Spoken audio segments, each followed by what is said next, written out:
de regreso en La Hora de Opinar. Vamos a hablar de dos temas que de alguna manera se vinculan. Uno es el incendio del lunes pasado en la Catedral de Notre Dame, ¿no? Saben, ese horror, su significado para Francia, su significado para Europa, lo que estuvimos a punto de perder, lo que de hecho perdimos, en fin, hay muchos temas.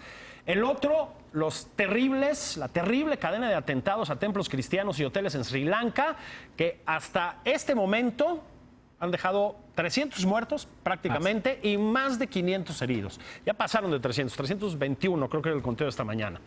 Bueno, pues con estas dos noticias terribles terminó una Semana Santa bien difícil, bien complicado, para lo que ustedes quieran, para el pensamiento humano, para la cultura, para las relaciones políticas, etcétera. Bueno, para ahondar en estos temas están en la mesa Mauricio Meshulam, nuestro experto en temas internacionales. Don Mauricio, muchas gracias por la invitación. Qué bueno verte. Un gusto verte a ti acá. Te veo desde aquí. Me ves desde acá. No desde allá, que es donde normalmente gracias por la invitación. No, pues qué bueno verte, como siempre. Y Orlandini Amedeo, decano de la Facultad de Filosofía. También pasé por filosofía, pero con mucho menos éxito que él, de la Universidad Católica Lumen Gentium. Bienvenido. Gracias. Qué gusto. Gracias por la invitación. Qué gusto, como siempre. Gracias, sí. ¿Por dónde empezamos? ¿Quién quiere empezar? Notre Dame. Sí. ¿Qué perdimos? ¿Qué no perdimos? ¿Qué implica Notre Dame? No es cualquier cosa, ¿no? Llevaba un ratito ahí, por favor.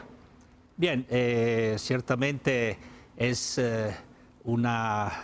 representa toda una historia, ¿no? Y mucho de las raíces de Europa, ¿no? Porque, bueno, la historia es muy sencilla. Inició en el siglo XII, ¿no? La construcción terminó 2 siglos después. Y luego fue siempre presente, estuvo como protagonista, decimos así, en la historia de Francia y entonces de Europa, ¿no? Con la Revolución Francesa expropiaron el templo, ¿no? Como hicieron muchos, y lo transformaron en un almacén, ¿no? Y robaron casi todas las obras que estaban ahí, hasta que Napoleón en el 1802 lo regresa a la iglesia. En el 1804 hay la coronación de Napoleón en Notre Dame con el Papa, y luego, pero ya estaba muy decaída, hasta que Víctor Hugo, en el siglo XIX, a inicio del siglo XIX, escribió la famosa novela Nuestra Señora de París, ¿no? Donde está ahí el jorobado y todo eso, que después se volvió un icono del cultural. cine, etc. Sí. Y de ahí empezó de nuevo un interés, ¿no? A finales del siglo XIX hubo un intento de la Comuna de París, que duró poco, de incendiar la catedral, en realidad, pero no progresó. Y entonces, como digo, ahí hay las reliquias de San Luis, el rey de Francia. Entonces, de alguna manera, es un ícono, ¿no? De toda una historia, no solo francesa, sino europea. Por eso, de alguna manera, el ver que se estaba consumiendo en llamas ha sido un impacto, no solo porque es una obra de arte, sino porque es un símbolo. De hecho, el presidente francés, laico, ¿no? Dice que cuando veía las imágenes veía como si se quemara una parte de él, ¿no? Una parte de nosotros, ¿no? Porque está incrustada en eso. Hombre, y además estuvo en peligro, sobre todo creo en la Segunda Guerra Mundial, es decir, hubo un riesgo ahí de sí, que lo que no logró todo, no lograron las llamas. Digo, hasta cierto punto, porque se logró salvar bastante. Ahorita, cierto, el techo se cayó, es decir, pero decimos, creo que desde el punto de vista arquitectónico se puede recuperar, ¿no? Varias partes, pero sí fue sobre todo un impacto a nivel también mundial, ¿no? Porque a mí me escribieron incluso una amiga de Israel así que estaban muy conmovidos, ¿no? por este hecho, por este acontecimiento, ¿no? Bueno, sí. se le daban las connotaciones simbólicas a Napoleón, es decir, aquella devolución de Notre Dame, pues digamos, tuvo una carga simbólica. Esto tiene una carga simbólica, más cuando ocurrió en Semana Santa, y más, estamos uniendo temas que parecen distantes, pero a ver hubo una cadena de atentados en Sri Lanka del islamismo radical, todo parece indicar que fue el Estado Islámico, además. Leía yo, fíjate, a ver si es cierto, Mauricio, alguno de los imanes más o menos moderados que están en Australia y etcétera, parece que fue una reacción, además es otra posibilidad, a los atentados en Australia contra las mezquitas, ¿no? Publicaba una lista de organizaciones radicales islámicas, terroristas, que están en guerra santa contra Occidente. Bueno, pasaban de 100 en el mundo. Una mala Semana Santa, se encargó de recordárnoslo. El azar y no el azar. Mira, es interesante que se vinculen los temas. Cuando me llamaron a mí, yo dije, bueno, ¿por qué me van a hablar para platicar de Notre Dame si finalmente no fue? Pero sí creo que vale la pena aquí mencionar cómo se inserta el hecho de Notre Dame dentro de esta otra narrativa, una cadena de eventos, París, donde ocurren en 2015 dos ataques terroristas y donde ocurren posterior a 2015 otra serie de ataques terroristas menores. Que no tienen esa vistosidad, pero inmediatamente a mí me empezaron a llegar mensajes de WhatsApp, me empezaron a llegar mensajes en Twitter. ¿Esto es un atentado? ¿Es un atentado? Oye, Mauricio, ¿estás pendiente? Entonces, por supuesto que estábamos pendientes, porque cuando no conocíamos las causas, pudo haber sucedido que hubiese alguna intencionalidad y que hubiese sido algún blanco de algún ataque. Inmediatamente se fue confirmando que esto fue fortuito, que no tuvo nada que ver, pero aquí lo importante es entender que en el terrorismo lo que se está impactando es la psique colectiva. Sí. Y la psique colectiva está ya en estado de conmoción o en estado de terror. Y ante el estado de terror, el tema no es lo que ocurre, sino qué tan vulnerable te sientes. El mensaje de Sri Lanka, por ejemplo, es decir, en un país donde no había atentados terroristas desde 2009, ocurre una serie de atentados terroristas coordinados en iglesias contra cristianos. Esto convierte a cualquier cristiano en cualquier parte del mundo en una víctima potencial y te sientes vulnerable y dices, ay, híjole, yo pude haber estado ahí, o me pudo haber sucedido a mí, o me puede suceder a mí. Esto lo que ocasiona es que te coloca en un estado de tensión psicológica que entonces vincula, aunque no tienen una vinculación material.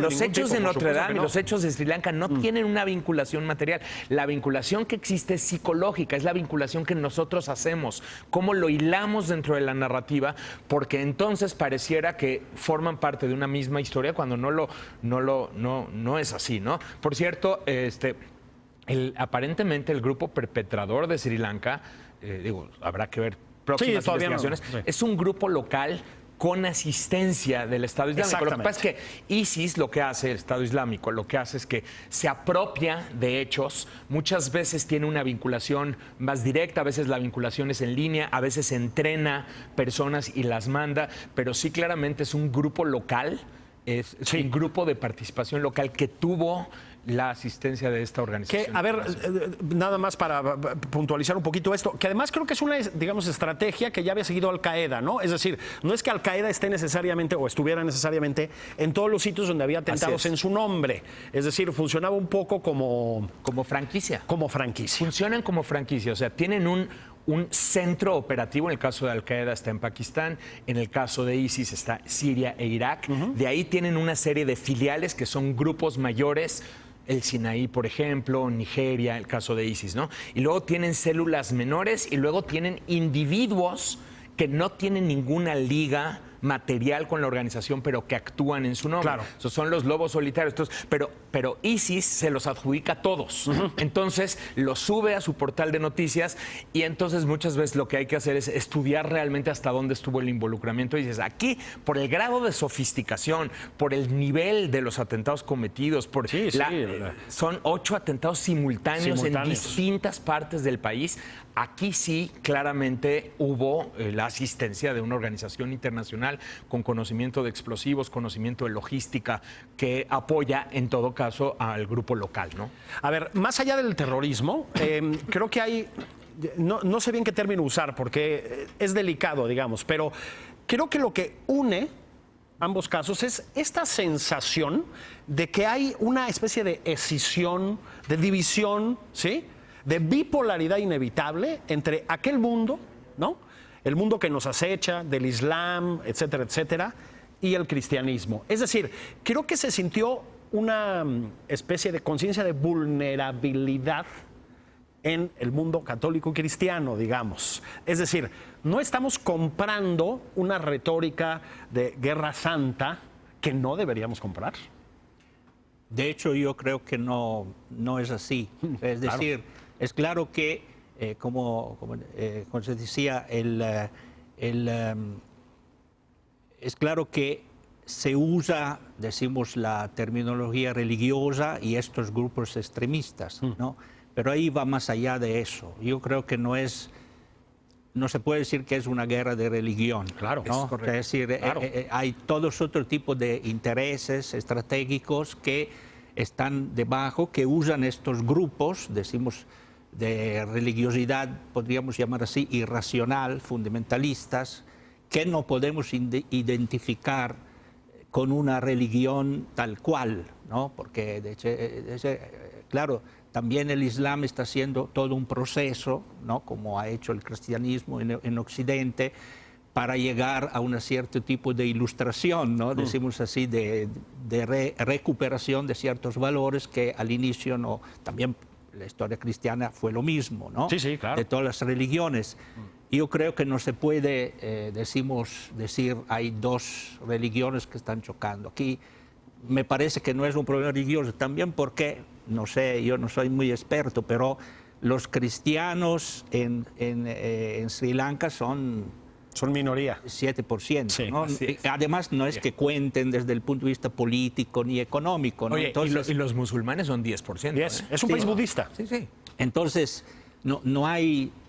Pero sí, es verdad que hay grupos, e incluso también pocos, pero hay también en el mundo católico, cristiano, extremistas, fundamentalistas, que compran un poco este discurso, ¿no? De la contraposición de religiones, ¿no? Que es decir, nosotros hemos visto gestos, ¿no? Por ejemplo, del Papa Francisco, que han sido totalmente abiertos, ¿no? Para resolver este tipo de...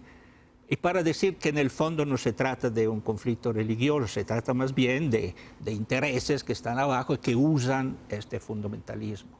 Creo que este tema es fundamental porque efectivamente, o sea, sí hay un dato. El dato duro es que al menos 90% de los atentados, por lo menos en los últimos 10 años, si no es que más, es cometido por organizaciones que se asumen como organizaciones islámicas. Y que tienen determinada interpretación ¿Pero del Islam. dijiste 90%? Sí. Sí, por lo menos 90%, digo, habría que checar los datos exactos, pero por lo menos 90%. Sin embargo, déjame darte este otro dato, dato duro que no todo el mundo conoce. Dentro de ese mismo periodo, al menos 80% de quienes mueren, 80% de quienes mueren son de religión musulmana. O sea, en todo caso, lo que pasa es que ponemos mucho el énfasis en los atentados cometidos en Occidente, en París o contra cristianos, etcétera. Pero tal vez un reflejo de las Torres Gemelas y el Pentágono. Una gran cantidad de muertos en países como Irak, como Siria, como Afganistán, que son sitios en donde la mayor cantidad de atentados son cometidos, son musulmanes. Lo que pasa es que son musulmanes quienes no necesariamente interpretan el Islam del mismo modo que el grupo perpetrador. Muchas veces son musulmanes chiitas o muchas veces son musulmanes sunitas, pero que no tienen la visión radical del Islam que tienen los grupos perpetradores. Entonces, de entrada, plantearlo como un conflicto entre dos religiones o entre el Islam contra todos los demás, materialmente no se verifica. No se sostiene. No se sostiene, de entrada.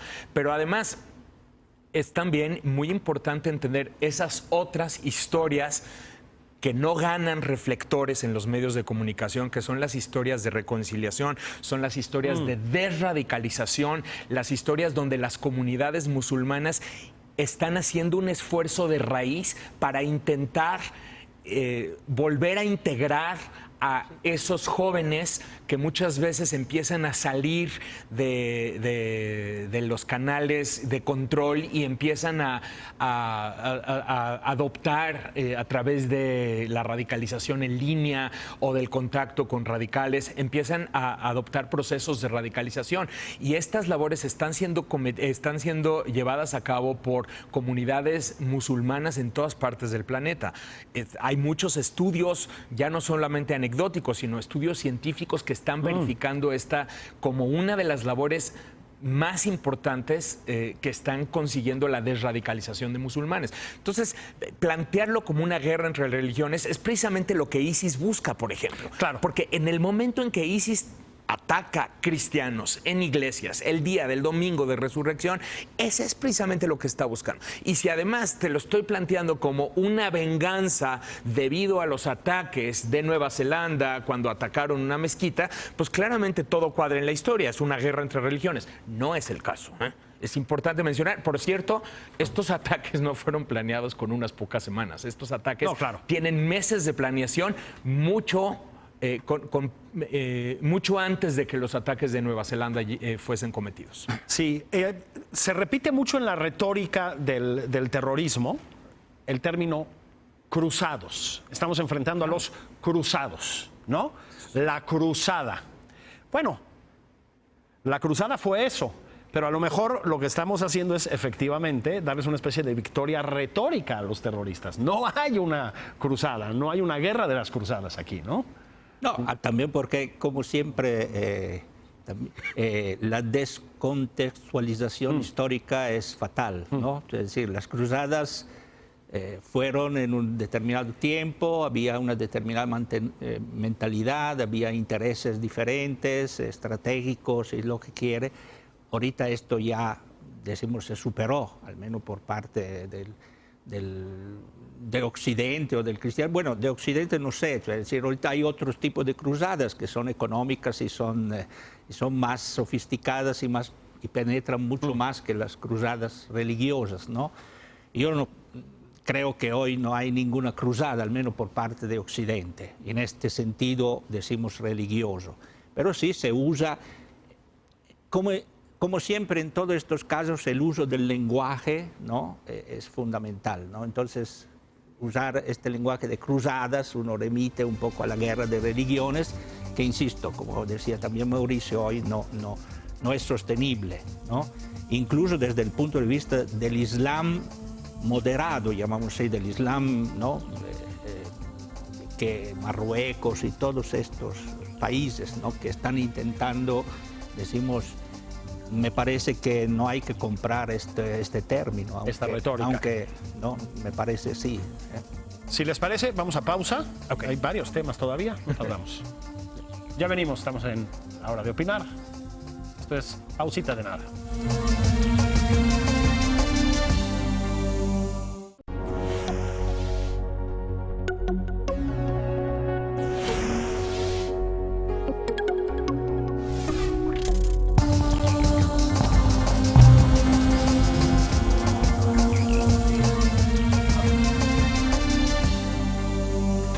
Bueno, estamos platicando de temas diversos y no. Estamos hablando de la Catedral de Notre Dame, por un lado, del incendio de la Catedral de Notre Dame y de los atentados en Sri Lanka, pero ya por extensión, de lo que estamos platicando es del terrorismo islamista, del terrorismo que se asume, digamos, como islámico, vamos a decirlo en esos términos, del impacto que ha tenido en Occidente, del uso de un término como cruzadas. Pero uno se pregunta, Mauricio Meshulam, a ver, ¿cómo se forma un terrorista de esta naturaleza? O sea, ¿cómo llegas a ponerte un chaleco explosivo e inmolarte, como ha estado ocurriendo, ¿no? Y justo lo comentábamos fuera del aire. A ver, primero, importantísimo, el terrorismo es una táctica, no es una meta. El terrorismo es la táctica que, en teoría, acerca al perpetrador a la meta que tiene. La meta, en una interpretación, puede ser obtener un califato global y estarías hablando de una visión radical del Islam, pero la meta puede ser también la muerte de los musulmanes del mundo, por ejemplo, como en el caso del radical supremacista blanco que lleva a cabo los atentados en Nueva Zelanda. Claro, claro. Me explico, o un atacante en la sinagoga de Pittsburgh que dice todos los inmigrantes están perjudicando a Estados Unidos y esta comunidad judía apoya a los inmigrantes, ahí les va mi respuesta. O sea, entonces la pregunta es, ¿Qué es lo que hace que una persona se radicalice? Es un proceso que ha sido muy estudiado porque muchas veces se piensa que es un proceso exclusivamente individual. En realidad es un proceso que tiene que ver con condiciones materiales, tiene que ver con condiciones individuales de cómo yo, específicamente mi proceso personal, interpreta esas condiciones materiales. O sea, yo tengo, digamos, hay pobreza, hay desigualdad, lo que sea, pero ¿a quién estoy culpando de esa pobreza y la desigualdad? Yo en lo personal. Ese proceso individual muchas veces se empieza a entretejer con un proceso organizacional, porque alguien detecta que una persona es un blanco adecuado, se acerca. Hoy en día ese acercamiento no es solamente personal o presencial, ese acercamiento hoy en día es también a través de redes sociales, un acercamiento virtual. Claro. Empiezo a detectar el discurso y empiezo a decir, a ver, yo puedo dar un sentido a tu vida, y entonces empieza un proceso organizacional en donde ya no solamente vale lo que tú crees, sino que empiezas a adoptar creencias de una organización que rebasan a tus creencias propias. Entonces ese proceso complejo llega al punto donde no solamente la violencia es algo permitido, sino que la violencia es la alternativa para que mi vida tenga un determinado sentido y para que entonces responda correctamente a la organización de la cual formo parte o de la cual me asumo como parte. Entonces, los atentados en este sentido, o sea, el explotarte, el matar niños, el matar mujeres, el matar ancianos, tiene sentido porque estoy moralmente comprometido con un tema que vengo construyendo y en el cual participan otros actores a través de redes sociales, a través de internet, a través de grupos de chat, que todo esto ha sido, repito, bastante estudiado. ¿Te venden, digamos, una sensación de comunidad, de pertenencia? Sí, una sensación de pertenencia, una sensación de sentido. Por ejemplo, Olivier Roy estudia el caso específico de los europeos, de los yihadistas en Europa, y encuentra que, fíjense, 3/4 partes son de segunda o tercera generación, que no se sienten parte. Son inmigrantes de segunda o tercera generación que no se sienten parte ni de los países de donde vienen sus abuelos o padres, ni tampoco se sienten parte de Europa, digamos, de ¿no? los países huéspedes. O de Estados Unidos. No se sienten integrados. Entonces, aquí el tema no es solamente si están materialmente integrados o no, sino cómo se perciben estos pocos individuos, porque hay que decirlo, son pocos, no son las grandes masas, son pocos individuos que siguen esta escalera.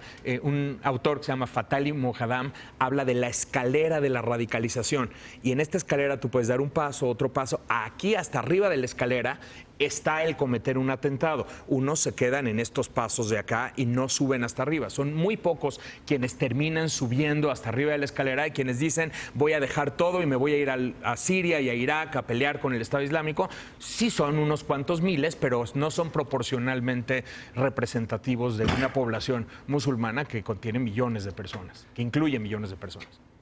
Sí. Es la sensación del abismo, ¿verdad que sí? Sí, yo, de hecho, lo que dice Mauricio, quisiera profundizar un aspecto, ¿no?, sobre este del sentido y de la identidad, ¿no? Y también del papel de la religión en eso, ¿no? Porque yo creo que, claro, en una cultura como la nuestra, bueno, occidental, ¿no? En México todavía el secularismo está a medio camino, ¿no? Sí. En realidad, por ejemplo, un templo como lo de París, ¿no?, o las religiones en general, siempre han funcionado como, decimos, fuente de identidad, fuente de sentido, ¿no? Y yo creo que esto es un llamado fuerte a nuestra sociedad. Es decir, porque también en México tenemos un grave problema, ¿no? No solo en Sri Lanka, ¿no? Es decir, cómo nuestra sociedad, así como está conformada secular, es capaz de producir sentido e identidad. Eliot, uno de los grandes poetas del siglo XX, decía que sin templo no hay moradas. Y quería decir que no solo morada en el sentido de la casa, sino no hay sociedad, no hay identidad, ¿no? Entonces, yo creo que repensar este papel es importante. Es importante, no es solo un problema existencial personal, ¿no? Tener un sentido personal, sino también para la sociedad. Hoy nuestras sociedades, en México lo vemos, pero también en Europa, están profundamente en crisis de sentido, de valores. La democracia que parecía que ya habíamos alcanzado y que estaba bien, está profundamente en crisis. Está en duda, claro. Está en duda, se ve ahí, ¿no? Todo una serie de movimientos, decimos, muy peligrosos democráticamente hablando, ¿no? Entonces, yo creo que aquí Notre Dame y todos estos hechos que pasan, atentados, incluso en México, ¿no? Antes hablábamos del problema de la violencia en México.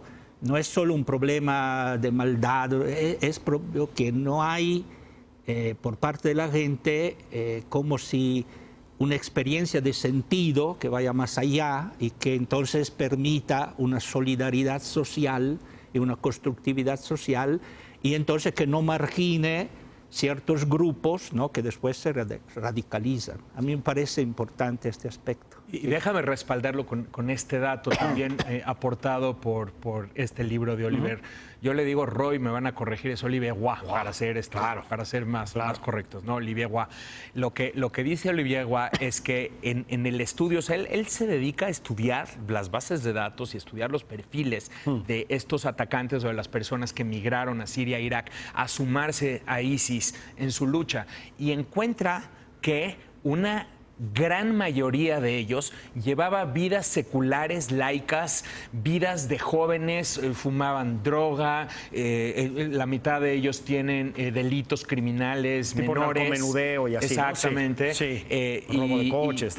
Y cantaban rap. Y en el último año de su proceso, el último año, experimentan una especie de despertar. En este último año se acercan a la mezquita o se acercan en una especie de reencuentro de sentido. Entonces no es gente, no todos, pero sí una mayoría de ellos, no es gente que haya crecido con la religión y que le fue inculcado determinada visión del Islam, sino que son gente que experimenta un reencuentro en una etapa tardía ya de su vida. Son jóvenes, pero en una etapa tardía, me refiero a sus últimos años o su último año. Esto es muy claro, por ejemplo, en los ataques. Tú puedes encontrar esta historia en los atentados cometidos en Barcelona. Si tú estudias el proceso de los jóvenes que cometen estos atentados, vas a encontrar exacto, te dicen, no era religioso, no era, y de pronto el último año empezó a ir mucho a la mezquita. Entonces, es esta búsqueda de sentido que encuentran en una determinada interpretación del Islam. No en el Islam, sino en una interpretación del Islam que para ellos les aporta el sentido que no han encontrado en otras partes. A ver, por eso pienso yo, tú de pronto escuchas hablar a Donald Trump o tomar medidas a Donald Trump y ¡pah! A una serie de países de mayoría musulmana, ¡fum! Les baja la persiana, lo que alimenta margina. La misma narrativa de lo que estamos hablando ahorita, ¿no? Países de mayoría musulmana, entonces significa que estamos en guerra con los países o estamos en oposición. Vamos a prohibir la entrada, dijo Trump, de todos los musulmanes, así lo dijo en su campaña. Una locura. Prohibir la entrada de todos los musulmanes, en lo que vemos qué es lo que está pasando. O sea, como si el problema es el Islam. Y esto es una interpretación problemática porque esto al mismo tiempo alimenta los procesos de radicalización. Esto le da la razón a los grupos radicales quienes dicen, ya ven, no nos quieren integrar. No hay otra alternativa, súmate a nuestras filas. Y por lo tanto los extremos terminan alimentándose. Pues se nos terminó el tiempo. Hijo, nos quedaron un montón de temas por ahí. Gracias, Mauricio. Al contrario, muchas gracias por muchas gracias. Que se repita esta visita, por favor. Pues ha sido un placer. Yo estoy disponible. Muchísimas gracias. Muchas gracias. Oigan, y muchas gracias a ustedes. Ya les digo, estoy aquí reemplazando a Leo Zuckerman con muchísimo gusto. Les seguimos mañana. De momento, un abrazo.